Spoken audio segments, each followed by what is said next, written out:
ডিব্ৰুগড় বগীবিলত নাৰকীয় হত্যাকাণ্ড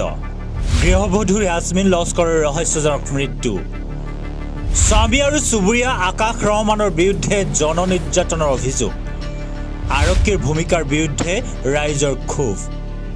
দোষীৰ শাস্তিৰ দাবীত উত্তাল সমগ্ৰ অঞ্চল ডিব্ৰুগড় বগীবিল লেঙাপথাৰত সংঘটিত হৈছে এক নাৰকীয় হত্যাকাণ্ড স্বামীৰ গৃহত দীৰ্ঘদিন ধৰি অকথ্য শাৰীৰিক আৰু মানসিক নিৰ্যাতনৰ বলি হোৱাৰ অন্তত ৰহস্যজনকভাৱে মৃত্যু হ'ল এগৰাকী নৱবিবাহিত গৃহবধূৰ মৃত মহিলাগৰাকী মৰাণ সৰুপথাৰৰ ইয়াছমিন লস্কৰ বুলি চিনাক্ত কৰা হৈছে পৰিয়ালৰ ভয়ংকৰ অভিযোগ প্ৰায় ৮ বছৰ পূৰ্বে আৰছাদ ৰহমানৰ সৈতে বিবাহপাশত আবদ্ধ হোৱা ইয়াছমিনে বিয়াৰ পিছৰে পৰা স্বামী আৰু পৰিয়ালৰ নিৰ্যাতন সহ্য কৰি আহিছিল ইয়াৰ উপৰিও চুবুৰীয়া আকাশ ৰহমান নামৰ এজন যুৱকে দীৰ্ঘদিন ধৰি মহিলাগৰাকীক যৌন নিৰ্যাতন চলাই আহিছিল এই কথা স্বামী আৰু শাহু শহুৰক জনোৱা স্বত্তেও তেওঁলোকে কোনো ব্যৱস্থা লোৱাৰ পৰিৱৰ্তে ভুক্তভোগী ইয়াছমিনকহে দোষাৰোপ কৰি আহিছিল হয় আমাৰ ২ নং মৰাণ ২ নং সৰুপথাৰ গাঁৱৰ এগৰাকী জীয়াৰী বগীবিল লেঙাপথাৰত বিবাহপাশত আবদ্ধ হৈ প্ৰায় ৮ বছৰ কাল দৈনন্দিন জীৱন তেওঁ পাৰ কৰিছে কিন্তু তাৰ মাজতে আমি সেইদিনা শুনিবলৈ পালোঁ যোৱা ২৪ তাৰিখে যে ছোৱালীজনীয়ে হঠাতে জহৰ খালে বুলি জহৰ খোৱা বিষয়টো আমি গম পাই আমি সকলো দৌৰাদৌৰিকৈ আহিলোঁ আহি আমি মেডিকেল চেণ্টাৰত নিলোঁ মেডিকেল চেণ্টাৰত উন্নত মানদণ্ডৰ চিকিৎসা আমি দেখা নোপোৱাৰ কাৰণে আমি ব্ৰহ্মপুত্ৰত উন্নত চিকিৎসাৰ বাবে আমি ভৰ্তি কৰিলোঁ ভৰ্তি কৰাৰ পিছতে আমি হঠাৎ এটা ভিডিঅ' পালোঁ ভিডিঅ'টো আমি দেখিবলৈ পালোঁ যে তাত এই ছোৱালীজনীৰ হাজবেণ্ড অৰ্থাৎ হাজবেণ্ডৰ মমায়েকৰ পুতেক আকাশ আহমেদে ছোৱালীজনীক দৈনন্দিন জীৱনত বলপূৰ্বকভাৱে শাৰীৰিক সম্পৰ্ক কৰাত বাধ্য কৰায় আৰু বাধ্য কৰোৱাত গোটেই কথাখিনি স্বামী ঘৰৰ পৰিয়ালবৰ্গক অৱগত কৰাৰ পিছতো স্বামী ঘৰৰ পৰিয়ালবৰ্গই কিন্তু ছোৱালীজনীকে দোষী বুলি কৈ আমাৰ ল'ৰাক বদনাম কৰিছে বুলি নানা অত্যাচাৰ ছোৱালীজনীৰ ওপৰত আৰম্ভ কৰে পৰম্পৰাগততে তেনেকৈ ল'ৰাজনে এই যি শাৰীৰিক অবৈধ সম্পৰ্ক এই সম্পৰ্কটোক তেওঁক বলপূৰ্বকে জড়িত কৰাবলৈ বাধ্য কৰায় অৱশেষত ছোৱালীজনীয়ে উপায়বিহীন হৈ মোবাইলটোত তেওঁ ভিডিঅ' ৰেকৰ্ডিং কৰিলে লুকুৱাই ৰাখিলে ভিডিঅ'টো মোবাইলটো আৰু ৰেকৰ্ডিং কৰিলে সেই ল'ৰাটোৱে কৰা গোটেই কুকৰ্মখিনি ছোৱালীজনীয়ে কৰিলে গোটেই কুকৰ্মখিনি মোবাইলত আবদ্ধ হ'ল আবদ্ধ হোৱাৰ পিছতে ছোৱালীজনীয়ে আমাৰ গাঁৱৰ শবনম বেগম নামৰ ছোৱালীজনী মোবাইললৈ এই ভিডিঅ'টো পঠিয়ালে তাৎক্ষণিকভাৱে তেওঁলোকে গম পালে তেওঁলোকক দেখুৱাৰ পিছত হাজবেণ্ডৰ পৰিয়ালে লগালগ সেই ভিডিঅ'টো ডিলিট কৰাৰ পিছত তেওঁলোকে সেই ছোৱালীজনীৰ যিজনী শবনম বেগম ছোৱালী আছিলে তেওঁলোক ফোন কৰি কৈছে যে এই ভিডিঅ'টো তোমালোকে ডিলিট কৰি দিবা যদি ডিলিট নকৰা তেতিয়াহ'লে অসুবিধা হ'ব আৰু সেইদিনাখনেই অৰ্থাৎ ২৪ তাৰিখ সেইদিনাখনেই ছোৱালীজনীয়ে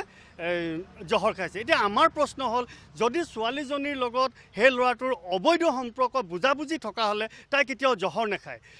আমাৰ প্ৰশ্ন হ'ল যদি ছোৱালীজনীৰ লগত তাইক অবৈধ সম্পৰ্ক বুজাবুজি হোৱা হ'লে তাই কেতিয়াও নিজৰ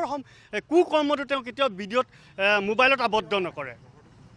তাই জহৰটো আচলতে তাই খোৱা নাই এতিয়া আমাৰ সন্দেহ হৈছে এই ভিডিঅ'টো কৰাৰ পিছত হাজবেণ্ডে যেতিয়া গম পালে আকাশ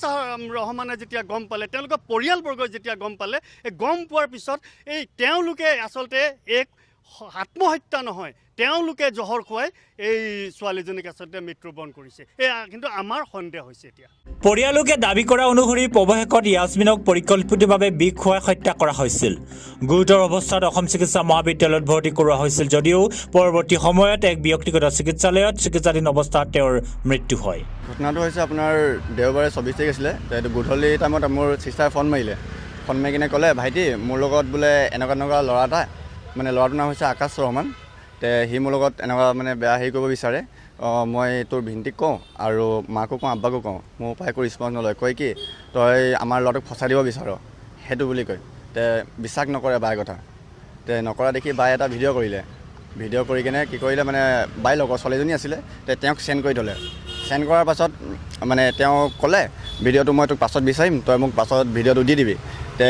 দি দিয়া এনেকুৱা ক'লে পাছত দি দিবি বুলি ক'লে তাৰপিছত ভিনদক দেখালে ভিনদক ক'লে এনেকুৱা কথা এইটো ভিডিঅ' চাওক আপোনালোকে যে বিশ্বাস নকৰে এইটো তাৰপিছত ভিনদই ভিডিঅ'টো চাই কৈ হেৰিক ফোন মাৰিলে মানে আপোনাৰ মানে চিষ্টাৰৰ লগৰ ছোৱালীজনী ফোন মাৰিলে বাৰ লগৰজনী ফোন কৰি কিনে ক'লে তুমি ভিডিঅ'টো ডিলিট কৰি দিয়া এনেকুৱা ক'লে তুমি ঘৰৰ মানুহ সিহঁতক নেদেখাবা সেনেকুৱা বুলি ক'লে তাৰপিছত সিমানটোৱে কথা পাতিলোঁ চিষ্টাৰৰ লগত আৰু কথা পাতিব নাপালোঁগৈ মামাৰ ল'ৰা হয় বুলি কৈছে হাজবেণ্ডৰ মামায়েকৰ ল'ৰা আকাশ ৰহমান যোনটো উচিত বিচাৰ হয় আমি সেইটো বিচাৰিছোঁ মানে আমাৰ চিষ্টাৰৰ যোনটো দুখ নাই ন চিষ্টাৰৰ যোনটো মানে উচিত বিচাৰ হয় আমি সেইটোৱে লাগে এই ঘটনাক কেন্দ্ৰ কৰি বৰ্তমান উত্তপ্ত পৰিস্থিতিৰ সৃষ্টি হৈছে সমগ্ৰ অঞ্চলটোত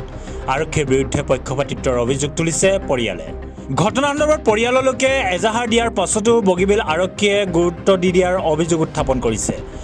বৰ্তমান ঘটনা সন্দৰ্ভত বৰবুৰ আৰক্ষীয়ে তদন্ত চলাই আছে যদিও দোষীক গ্ৰেপ্তাৰ কৰাক লৈ প্ৰশ্ন তুলিছে স্থানীয় সচেতন ৰাইজে উচ্চস্তৰীয় তদন্তৰ জৰিয়তে অভিযুক্ত স্বামী আৰছাদ ৰহমান যৌন নিৰ্যাতক আকাশ ৰহমান আৰু তেওঁলোকৰ পৰিয়ালৰ সদস্যৰ বিৰুদ্ধে কঠোৰ আইনী ব্যৱস্থাৰ দাবী জনাইছে ভুক্তভোগী পৰিয়ালে বৰবুৰৰ পৰা সুৰজ ৰাজভৰ আৰু ডিব্ৰুগড়ৰ পৰা বিশাল পাণ্ডেৰ সহযোগত news desk report sign on